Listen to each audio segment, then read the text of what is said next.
رمضان کی رات ہوتی ہے، آسمان رحمتوں سے بھرا ہوتا ہے، فرشتے مسجدوں کی طرف اترتے رہتے ہیں اور زمین پر سب سے پاک آواز گونجتی ہے قرآن کی تلاوت۔ وَلَا تَحْسَبَنَّ الَّذِينَ قُتِلُوا فِي سَبِيلِ اللَّهِ أَمْوَاتًا بَلْ أَحْيَاءٌ۔ یہ تراویح ہے جہاں بندہ کھڑا ہوتا ہے اور رب کا کلام سیدھا اس کے دل پر اترتا ہے۔ نبی صلی اللہ علیہ وسلم نے ارشاد فرمایا، من قام رمضان ایمانا واحتسابا غفر له ما تقدم من ذنبه۔ جو شخص رمضان میں ایمان اور ثواب کی نیت سے قیام کرے اس کے پچھلے گناہ معاف کر دیے جاتے ہیں۔ سوچئے جس قیام پر اتنی مغفرت ہے اس قیام میں قرآن کا حسن کتنا عظیم ہوگا۔ لیکن کبھی کبھی دل میں ہلکی سی ایک کسک ابھر آتی ہے جب تراویح میں تلاوت کی لذت کم اور رفتار زیادہ ہو جاتی ہے۔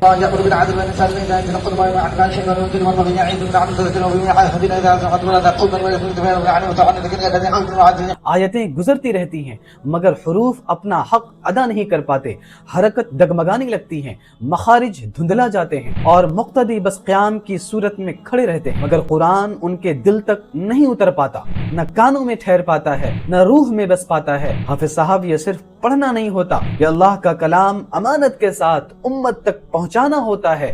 اللہ تعالیٰ نے خود حکم دیا، وَرَتِّلِ الْقُرْآنَ تَرْتِيلًا، قرآن کو ٹھہر ٹھہر کر پڑھ۔ ترتیل کا مطلب ہے ہر حرف اپنی جگہ، ہر مد اپنی مقدار میں، ہر وقف اپنی عزت کے ساتھ۔ قرآن جلدی ختم کرنے کی کتاب نہیں، دلوں پر اترنے کی کتاب ہے۔ اور یہ بھی سچ ہے جو حفاظ رات رات بھر کھڑے ہو کر پورا قرآن سناتے ہیں وہ امت کی آنکھوں کا نور ہے، ان کے سینوں میں اللہ کا کلام ہے، ان کے زبان پر وحی جاری ہے، ان کی محنت عظمت کے شایان شان ہے۔ اس لیے یہ بات تنقید کی نہیں، احساس دلانے کی ہے۔ اگر تلاوت ٹھہر ٹھہر کر ہوگی، ہر آیت واضح ہوگی، ہر لفظ زندہ ہوگا تو تراویح رکعت نہیں رہے گی، رب سے ملاقات بن جائے گی۔ رمضان کا حسن قرآن ختم کرنے میں نہیں، قرآن محسوس کرنے میں ہے۔ اور یاد رکھے حافظ صرف قاری نہیں ہوتا، وہ قرآن کا زندہ محفوظ خزانہ ہوتا ہے۔ امت پر حفاظ کا احترام فرض ادب ہے کیونکہ ان کے سینوں میں وہی امانت ہے جو جبرائیل نے نبی صلی اللہ علیہ وسلم کے دل پر اتاری تھی۔ جو قوم اپنے حفاظ کا مقام پہچانتی ہے